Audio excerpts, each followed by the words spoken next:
Good evening and welcome to this Tuesday Tea Time special previewing the US Open and the US Women's Open. This week I'm joined by Les Bailey and Elizabeth Bethel of Pro Golf Now. It's a beautiful sunny evening here in St Andrews, and the June edition of St Andrews Golf Magazine will be published sometime tomorrow. We'll be previewing obviously the US Open and the US Women's Open. In that edition, Elizabeth features in that edition. She's done a beautiful preview to the tournament, and we've got features on the US Open winners that are born in St Andrews, Phil Mickelson's story in the US Open, which could come to a happy ending this week, and many other things. So we look forward to publishing that soon. This week we're going to preview both the US Open and the US Women's Open, but first we'll start to talk about the golf course, which has undergone a major renovation by Ben Crenshaw and Bill Coore over the last few years, and it looks very different to past US Opens at Pinehurst, but similar to how the course was intended to look 100 years ago. Just wondering, Les, if I could get your thoughts on whether this US Open, yes, there's no rough allegedly, but it's still going to play like a US Open, I think. Oh yeah. I think the changes that he made. I was watching Morning Drive this morning, and they said that they were interviewing Bill Coore and Ben Crenshaw both, and they said they took overhead photos from the past and tried to put the golf course back exactly like it was in 1908. Minus the length off the tee. They had to, the golf course was 6,600 yards originally. Now it's 76 and change. So they had to add some distance, for the new equipment changes. But it's going to be interesting, to say the least. I think the look of the golf course is very, very unique, and I think something which I would love to see happen. I touched on this a few weeks ago, that slow play is caused by players, but it's also caused by rough on golf courses, where people are spending time looking for their balls or considering what sort of shot to play out of the rough, and it costs people money because they're losing balls in the rough. And I think generally golf could benefit from more designs like the one we see at Pinehurst. Well, isn't this sort of the future of golf course management in general? I mean, going to a more naturalized environment and getting rid of all the grooming and the unnecessary use of water. I mean, there's some very practical things involved in these changes that are going to take golf back in time to a more natural game rather than an artificial game on an artificially groomed environment. And the sandhills of North Carolina are kind of their own kind of rough, for heaven's sakes. It's nasty. I mean, there's sand, there are rocks, there are all kinds of little wiry grasses just growing there without any help. Yeah, and some of that natural native environment butts up to some of the greens too. So, and the greens are not necessarily easy to hold. So. We could very well see some action like we saw at Dove Mountain, where people playing out of 10, 12-inch grasses, Yeah. 15 feet from the green. That's going to be fun to watch.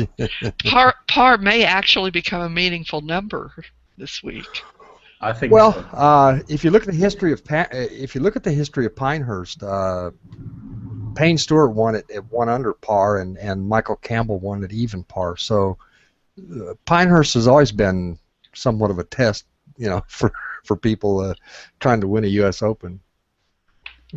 I think Tiger Woods says it.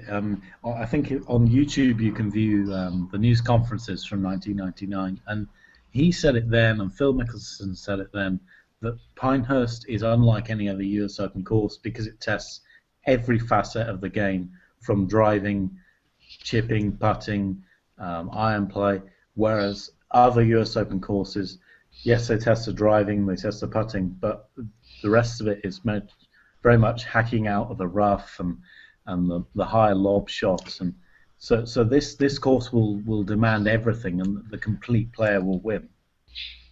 Well, I can remember I watched almost every shot of the 1999 Open, and those greens are crowned. Mm.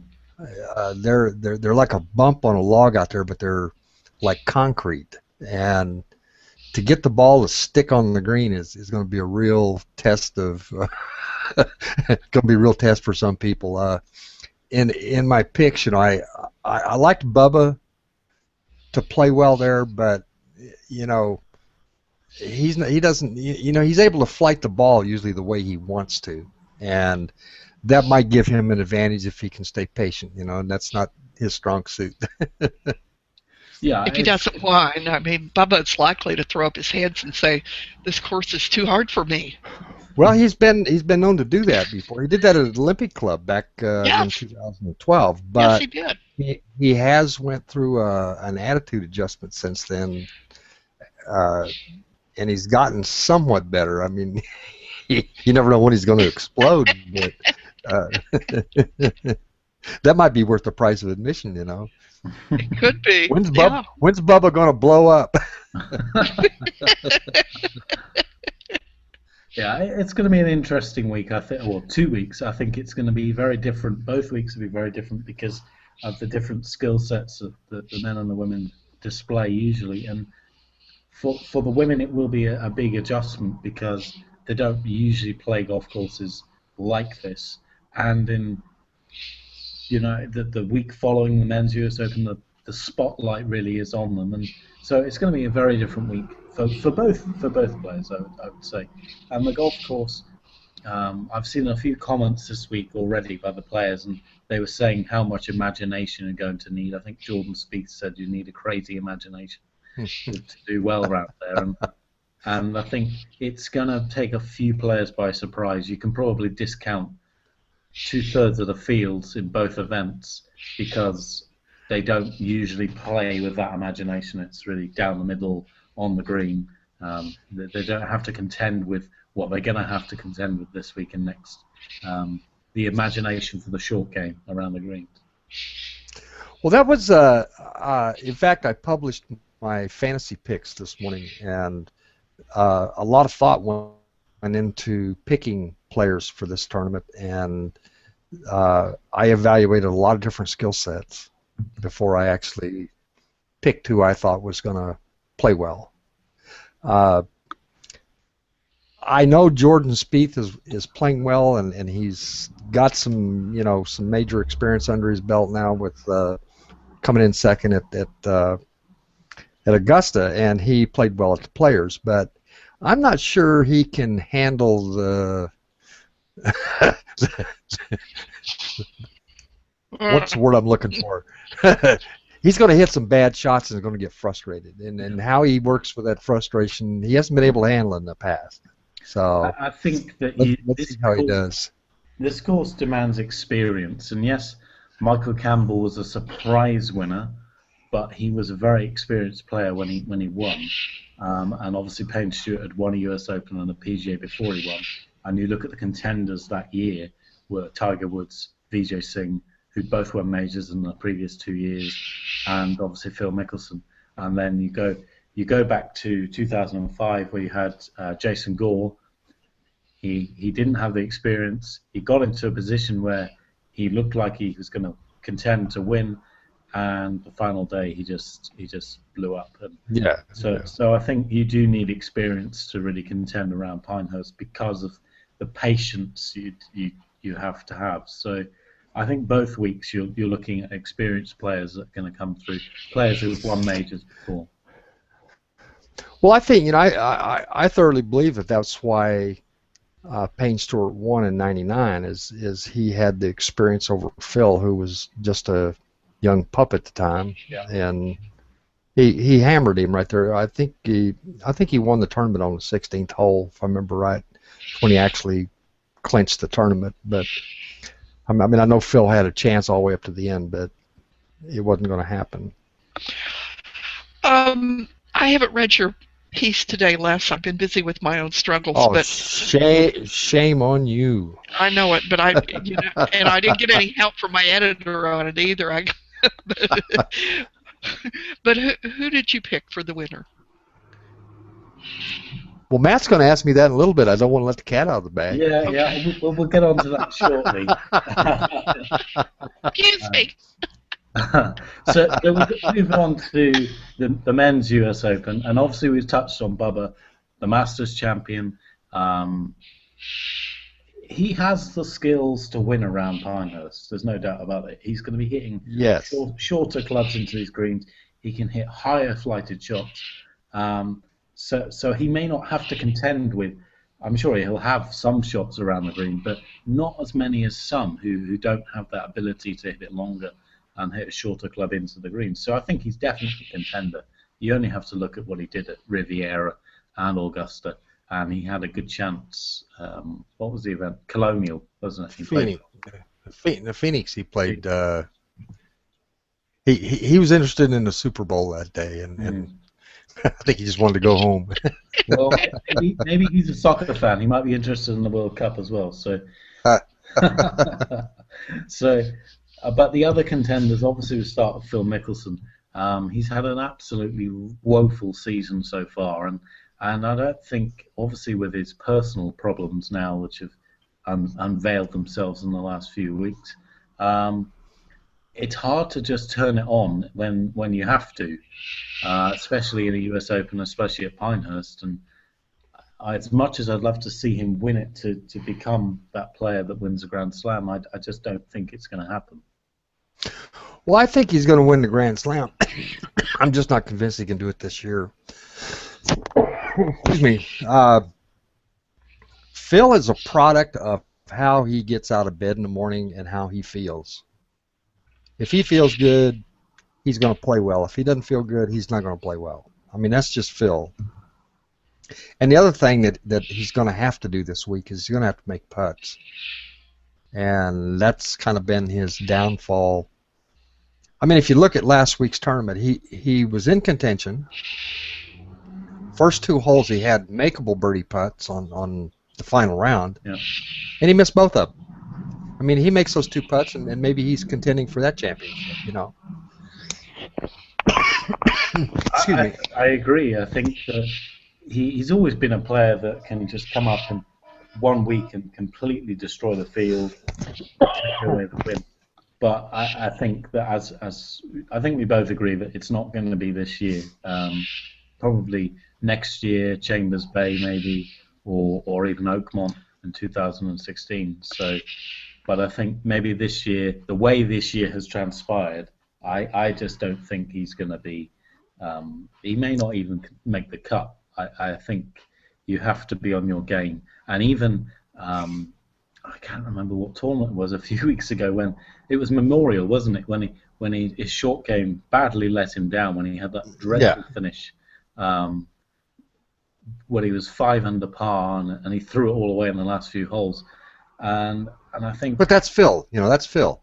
That's how he lost 2 U.S. Opens. You know, he just threw it away. Yeah, I mean, you're probably right, and it's a shame, but I don't think he's going to figure at the end this week, unfortunately. So, but if we go on to maybe some of the other American contenders, if you like, I would say that Jordan Spieth, as we discussed, you do need experience, and even though he's shown real potential at Sawgrass and Augusta, I just don't think he's going to do it this week. I could be completely wrong because David Duval figured in '99, didn't he? So you never know. Well, I included Phil in my fantasy picks as a sentimental favorite. That's the only reason I put him there, because it would be nice if he could actually get the monkey off his back at the course where he lost the first one. You know, that'd be that's the stories you make movies out of. You know, but yeah. Unfortunately, I don't think it's going to happen either. Seriously, the guy that I thought might have a shot of the Americans was Webb Simpson. Mm-hmm. Simply because he's played there before. I know the golf course has been redesigned, but he's got a lot of experience in North Carolina because that's where he's from, and he's played Pinehurst many, many times, although it's been redesigned.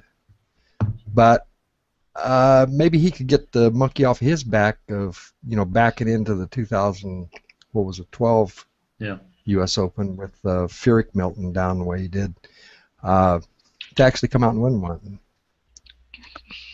Well, yeah, I mean, I think he's not really shown much form, but I think he's a player that obviously thrives under pressure, and yeah, I mean, Oak. If you look at the Olympic Club, it's not similar too much to Pinehurst, but it was awkward. Some shots were really awkward, and you had to control your ball off the tee and into the greens. So, yeah, I think he's a good dark horse, if you'd like.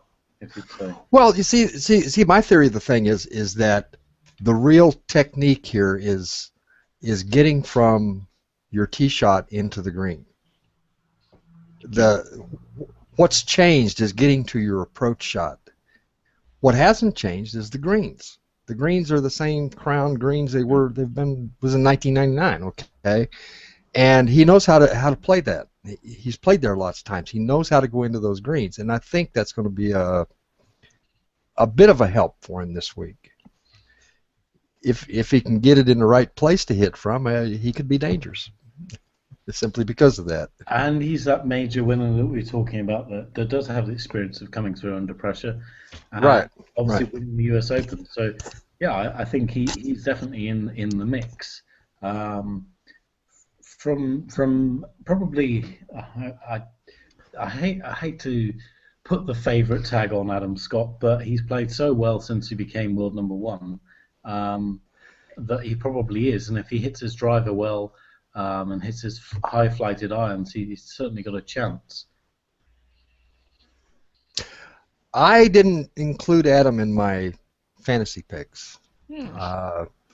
I didn't because I think his putter is suspect, and his short game is, although it's sufficient, isn't quite good enough, I think, to contend here. But that's my opinion. Elizabeth, you sound like you disagree. Well, I never disagree with Les on men's golf. I know better than that. Come on.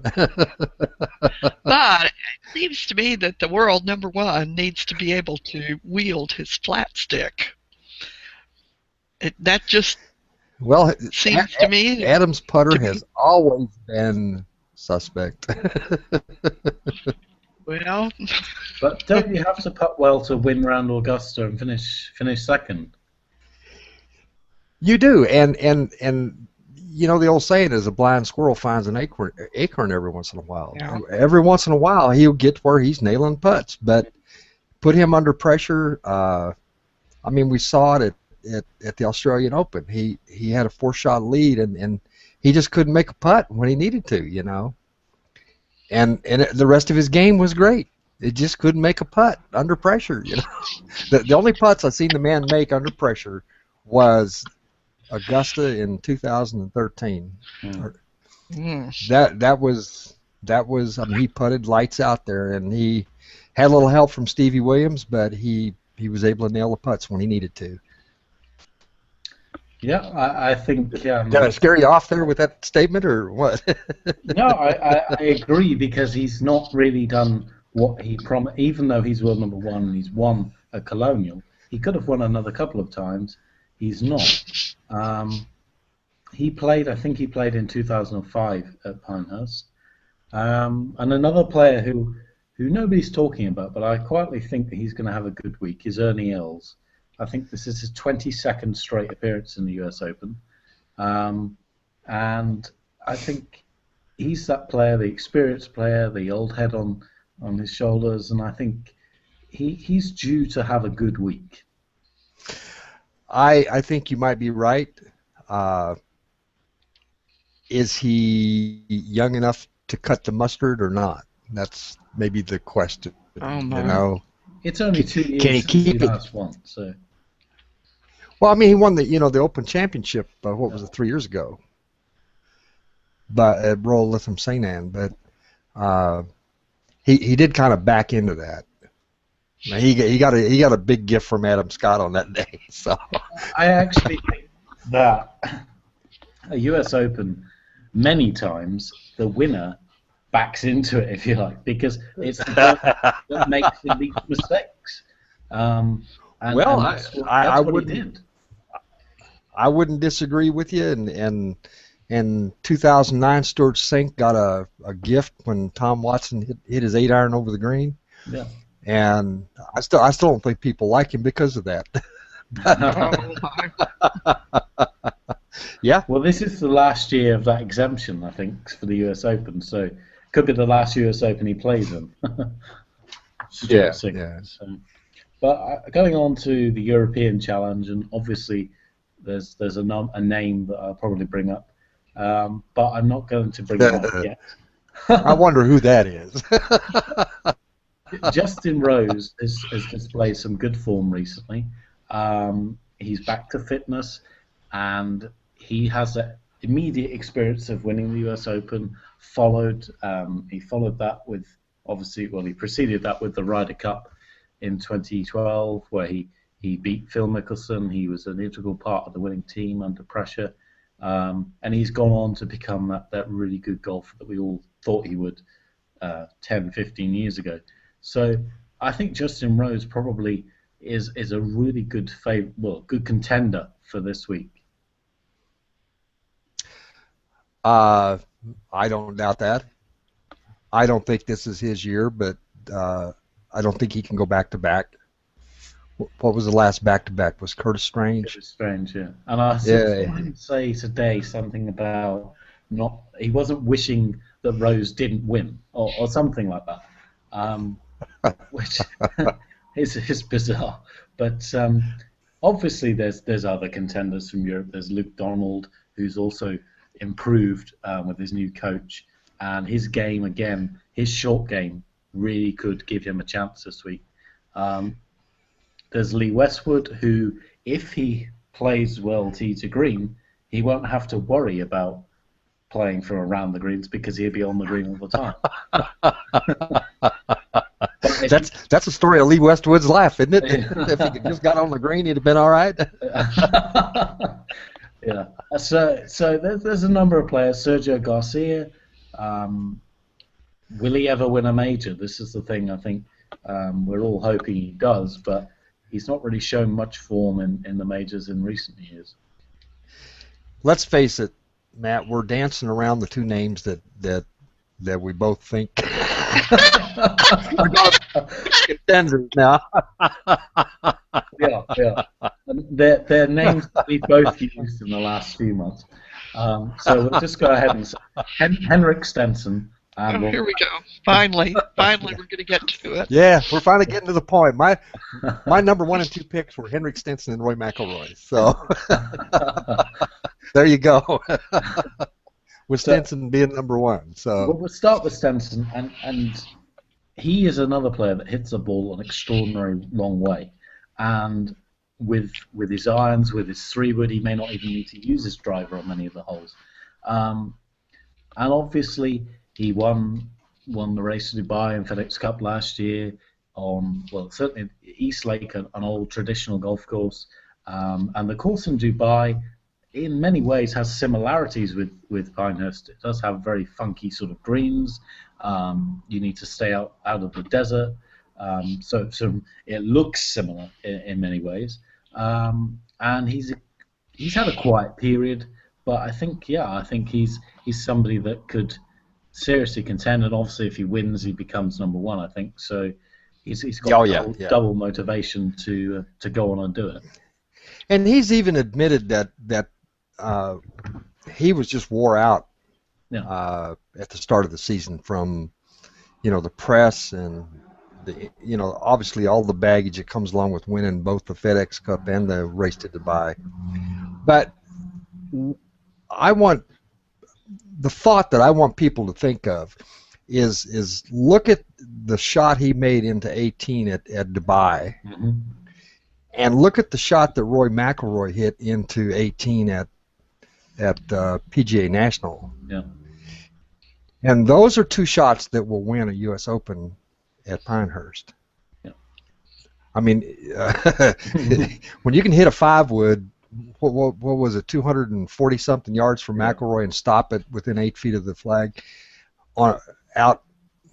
I mean, I don't know where he pulled that shot out of, but probably the same. He got that shot from the same place that Stenson got the one at 18 on at Dubai. So those two shots right there will win a U.S. Open at Pinehurst. Well, I do agree, and I'm reticent to tip Rory because every time I tip him, he goes to pieces.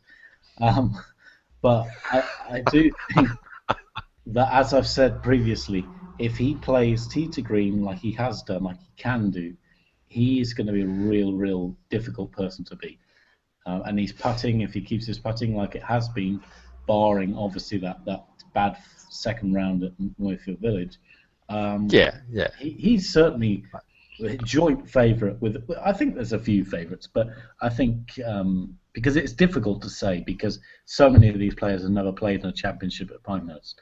But I think that he's certainly up there as a contender. But I'm not so sure he is the favourite as much as I was a few weeks ago. Well, Las Vegas thinks he is, so there you go. I mean, those people get paid to know who's playing well and who's not. I thoroughly agree. Rory has the shots to play at Pinehurst, and it's just like anything else. If you're making putts, you're going to win this tournament. If you're not, you just will go home Friday night. Because that's what's going to win this tournament is making putts. So you touched on it, Les, and so I'll ask you outright: who is your pick to win the US? I picked Henrik Stenson at the start of the year to win a major this year, and had said that it would probably either be the U.S. Open or the PGA, and because I liked him at Pinehurst at the time, I was picking him to win at Pinehurst and Tiger to win at Royal Liverpool. Obviously, Tiger's not going to be there, so I had to stay with him, man. Well, I'm going to shock you because I'm not going to pick Rory McIlroy. Oh my! My pick, just because of the golf course and just because it demands a short game like nowhere else. It is a European. It's Luke Donald, and because you're not going to hit these greens and stay on these greens. I was looking at a video on the US Open website yesterday, and they've had a dry few weeks. The course is firm and fast. Yes, it is. I think Luke Donald's short game is unparalleled, and he can get up and down from anywhere, and he has a variety of short game. He's not just floating up in the air. He's got an imagination like nobody else, and he's putting. When his putting's on, he's really good. And I think Justin Rose winning last year, that close call that Luke Donald had, very much like Graham McDowell winning the US Open in 2010, motivated Rory to win it in 2011. I think Luke Donald is my pick for this year's US Open. Well, that's a good pick. I certainly wouldn't count him out. I liked Jason Day if he had some more rounds under his belt. Yeah. But with laying out on the injury, this is not the place to get the rust off. No, it's not. But he would have been a good pick too. But I just I don't think he's ready for something we haven't really touched on is the nature of the golf course is very similar to the sandbelt courses in Australia, and obviously Australians have a good record on the US Open. So right, it could be Jason Day, it could be another Australian that we're not talking about, but it's going to be a wide open championship. I don't believe there's a single favourite really. I just think there's players that are more likely to win than others. It's not like Augusta where you can pick 10 names and whittle them down to a few. I think that this is wide open, and it could come down to 7 or 8 guys on the Sunday that have a real chance to win. So, I personally think there's 20 people that you can throw in the mix and say they're going to be there on Sunday. The rest of them are going to fall out somewhere along the way. Yeah. Either they're not going to make the cut or they're going to be playing for the door prize. You know, there's just some people that don't have the. It's like Bubba Watson.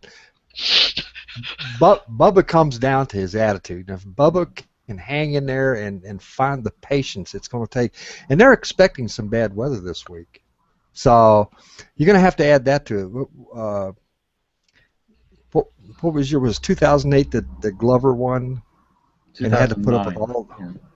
Yeah, he had to put up with all the rain delays and on the course, off the course, the horn going off, marking your putts, going in the building. If Bubba can put up with all that, he's going to contend. If he can't, that's the big question mark with him. You know. Well, it's certainly going to be another. Every U.S. Open's great. People don't particularly like it, I think, because it's par golf that wins. But this is great golf. This is real golf, where they're struggling against the golf course, and I think it's really interesting. Well, I think all the time. I think you're right, and I think that people need to just say, you know, once a year they go to the U.S. Open knowing that there's going to be trouble, and just put up with it and watch even par win the golf course, or the golf match. We know every year when they go to the Open Championship, there's going to be rain, there's going to be a links course, there's going to be wind, there's going to be nasty weather, but that's what makes it special. And that's what makes the U.S. Open special is you know, rolling 3 feet off the green and being in the native habitat. So for 1 week out of the year, let's put up with it and enjoy it. You know. Yeah. So moving on to the U.S. Women's Open, and it's a superb week for women's golf. It's a massive week for women's golf. Having done my interview, which you'll read soon in the edition for St Andrews Golf Magazine with Craig Cann of the LPGA, he's so excited at the opportunity for women's golf with the US Open preceding the US Women's Open on the same golf course. There are obviously issues which we'll talk about, including the divots from the hundreds of practice rounds for both the men and the women, the greens as well. How do you think that's going to play out, Elizabeth? Because it could be a problem. I don't think so. Right? Based on what I've been reading, because I worried about those divots and the overplaying of the fairway, but I think they're making the adjustments for differential hitting lengths, and they're going to have the women and the men landing their balls in different places. Yeah. So I think the fairways and the divot issue are moot points. USGA's already dealt with that. Yeah. What's the length that the ladies are playing? You know, I don't know. I'm sorry you asked me that. I don't have that information. Well, you should know that. I know I should, and I'm deeply apologetic that I don't. But I don't. I'm satisfied that the adjustment has been made. I'll research that and have it next time we chat. Okay. I think the larger... That was really curious because... Well, the larger issue ahead. is going to be the greens. Yeah. If they can soften them up. Now, you know, if the guys have bad weather and it rains every afternoon, the greens are going to be in great shape because they will have been softened up. If it doesn't rain, if all it does is get hot, well, I don't know. I mean, greens that are domed and look like they've been turfed on the top of Volkswagen Beetles, I mean, I'd like to have them soft. That's Pinehurst. I know. I mean, another issue. The ladies want to play. The ladies want to play with the men. Well, they got a chance, man. You know? Yeah, they got a chance. Yeah. We'll see who can handle this. Another issue could be if there's an 18-hole playoff in the men's championship, how's that going to affect practice rounds and spectators and the whole thing? I mean, it could be a problem, but I think it's just a fantastic week because you will get comparisons between the two events, and I think it's a great chance for the best women golfers in the world to really perform just like they did here in St Andrews last year on the same golf course as the men. And I think it's an even more exciting championship than the men's because you've got 10 players, 12 players that are all in form, all at the top of the game, all winning, and it's just going to be something else. It really is, I think. Well, we are going to see who is the best woman player, aren't we? Yeah. We're going to answer that question in 10 days. I believe so. I mean, Indy Park winning at the weekend, I mean, it's just never ending. It really is. It's incredible this season on the LPGA, where the top players just turn up and they win. You know? Well, when you thought Enby Park was dead and buried, I mean, here comes a hand out of the grave, and she started dropping putts. What the heck? we're back to where if you can putt, you can win golf tournaments. Yeah. Yep. Certainly, if you look at, also go through the list of contenders, and obviously the first major winner of the year, Lexi Thompson. If she just demonstrates the same skills as she did at the Kraft Nabisco, she's certainly in there with a serious chance. Maybe. She's not playing well. But does form matter in a major? Does form really matter in a major? I think if you've got the experience of doing it before, you've got every chance.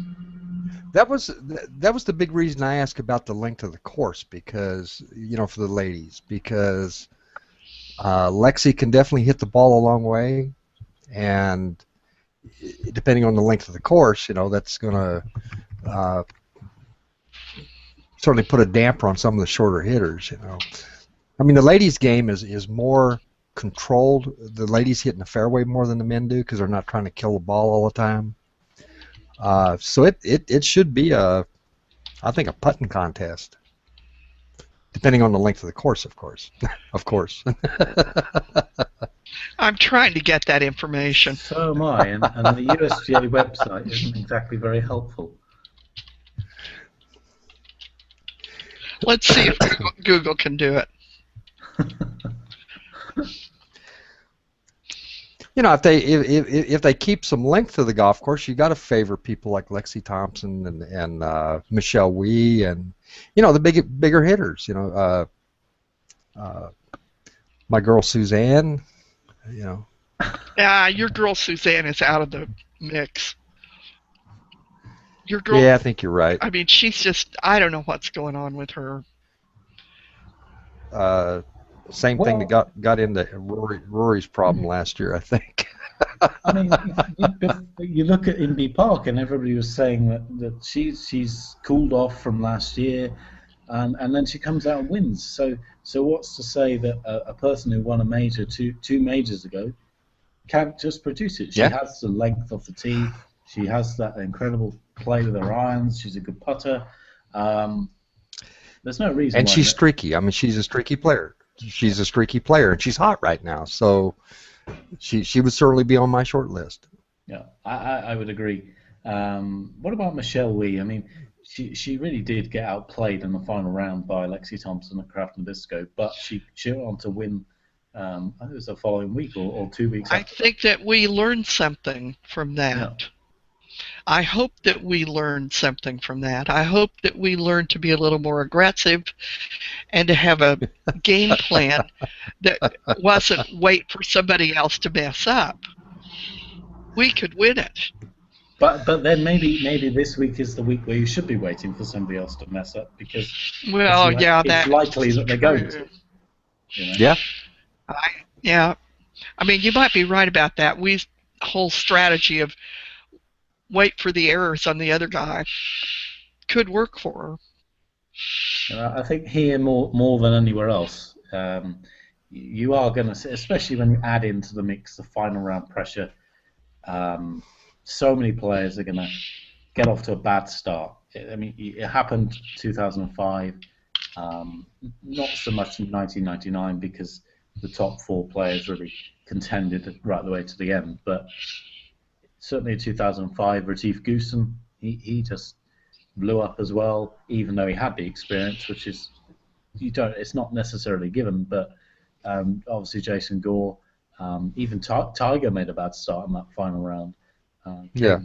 But it is a golf course where if you are just marginally off, you're going to make 2, 3, 4 bogeys in a row and blow yourself out of the tournament. So Patience is the key word, I think.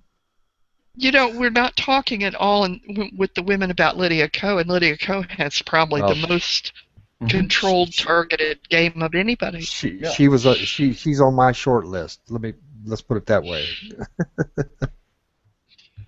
Well, I think she should be. If I just knew how long the course was for the ladies, I can't put that in that the information. formula. I have been all over the place on Google during this conversation, and for some reason, they're not telling us. I know we need it. No, but I don't think it matters. I don't think length matters.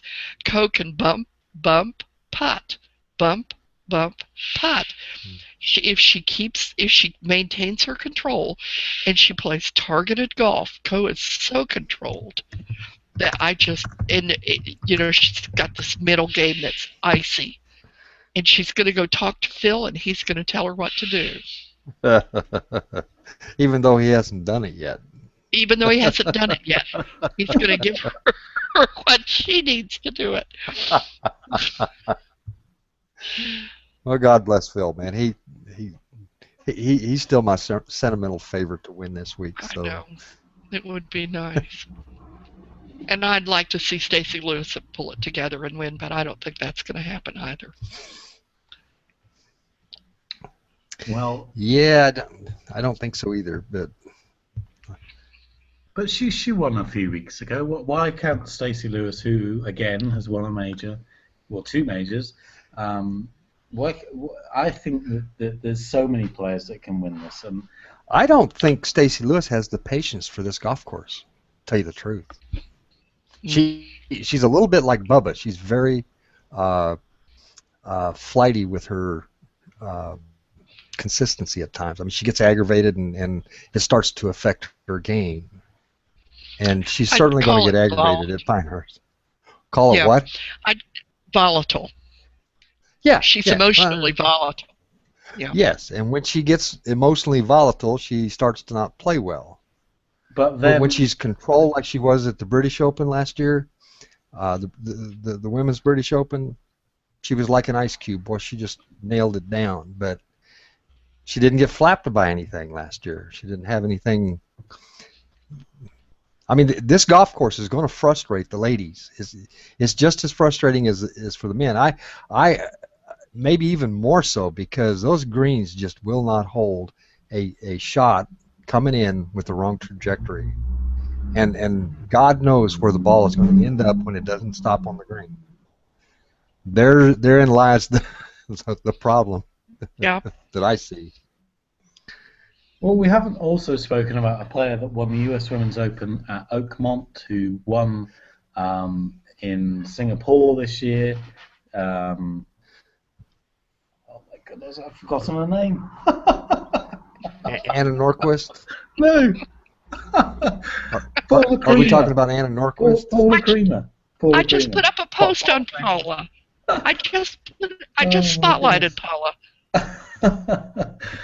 But she's certainly got the experience. She's certainly got the game. And again, she's got winning form from this year. And you mentioned Anna Norquist as well. And I just think that there's so many players that are going to contend. I think this is a perfect storm. It might be a 10 over par winning score, but it doesn't matter. It's the number you shoot at the end if it's lower than everybody else. Maybe what we should do is think about who has the mental game, because all of the women have the technical game. Everybody in the top 20 have the technical game to do it. So who's mentally the strongest? Who's the icy player? Kari Webb and Paula Creamer. Yeah. Those are the two who just can stand on the tee box and make a decision about what they need to shoot and then do it. And is Laura Davies playing this week? She is. She qualified in New Jersey. Of course she is. She's. Oh my goodness. Yeah, I mean, she's got the skill to win around this golf course. You know, she's a very natural golfer. She can move the ball. She can hit it out there longer than many of them. And I wouldn't be surprised to see her actually certainly maybe not win, but certainly over the first couple of days feature quite heavily. That's interesting. I think that's okay. She's not shown any form for a long time, but it's a golf course that's surely going to get her juices flowing. There's no doubt. Yeah, about it that, is. you know? It is. She'll have a lot of fun. So I think that she could be an outside bet. So maybe not to win. I don't think. I think coming down the stretch, maybe now. I mean, she is almost a senior, and I think that maybe she hasn't got that strength under pressure anymore. But you never know. Well, Laura Davies and Julie Inkster are both playing. But you're talking about playing 4 rounds of really physically demanding golf in what's going to be hot humidity. Yeah. And I watched Julie Inkster play in 1989 at the Konica Classic, and that's the problem is she's just getting a little too old to be that competitive. Well, it takes it out of you. The IC personality that needs to be in this tournament is Annika Sorenstam, but she's not. So Yeah. I'd pick her in a heartbeat if she was teeing it up. Excuse me. I mean, you've got players like Yani Tseng who has obviously just fallen away totally, but she's got the experience of winning a major and is surely going to turn around one day. I just think it is open, and I think there's so many players that are playing well this year that you could see a 10 girl playoff on a week on Monday. I just got a notification from ESPN. Bubba Watson calls Pinehurst Greens unfriendly ahead of Thursday's U.S. Open.